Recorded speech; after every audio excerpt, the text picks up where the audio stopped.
سادات کی 2 قسمیں ہیں، ایک بنی ہاشم سادات یعنی ہاشمی سید، ایک فاطمی سید۔ سادات میں بھی جو افضل سید ہے وہ فاطمی ہے، لیکن جو سادات کے شرعی احکامات ہیں وہ ہاشمیوں پر بھی جاری ہوتے ہیں، یعنی جو حضرت ہاشم کی اولاد یعنی حضرت ابو طالب کے دادا کی اولاد، حضرت ہاشم حضرت ابو طالب کے دادا، حضرت عبد المطلب کے والد،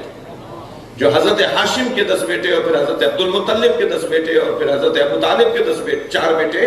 یہ جو سارے ان بیٹوں کے بیٹے بیٹے اور نسلیں ہیں یہ سب ہاشمی ہیں، اور ان میں جو سب سے زیادہ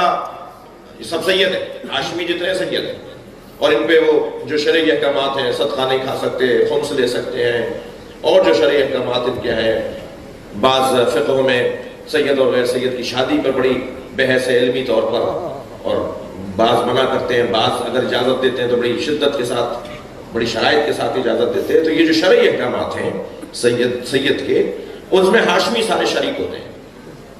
لیکن ہاشمیوں میں جو زیادہ افضل ہے وہ ہے فاطمی ہاشمی، یعنی جو مولا علی اور جناب زہرا کی اولاد ہے۔ وہ جو سادات ہیں جو فاطمی سید کہلاتے ہیں، ان کی عظمت ان سے زیادہ ہے جو ہاشمی سید ہے، توجہ ہے؟ اور فاطمی سادات میں بھی ان کی عظمت زیادہ ہے جو حسینی سادات ہے۔ صلوات پڑھیں ذرا محمد و آل محمد۔ اس سے بلند اور بہتر صلوات نبی کی ذات۔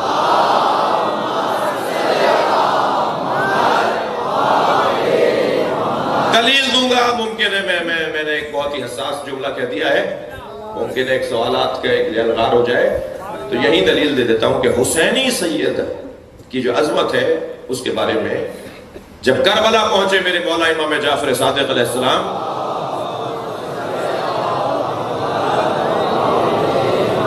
تو حدود کربلا میں امام اپنے گھوڑے سے اتر گئے، یعنی جہاں سے حد شروع ہوئی نا کربلا کی، امام گھوڑے سے اتر گئے۔ امام اترے تو جتنے بھی قافلے میں لوگ تھے سب اپنی اپنی سواریوں سے اتر گئے، پیدل جانے لگے قبر امام حسین کی طرف۔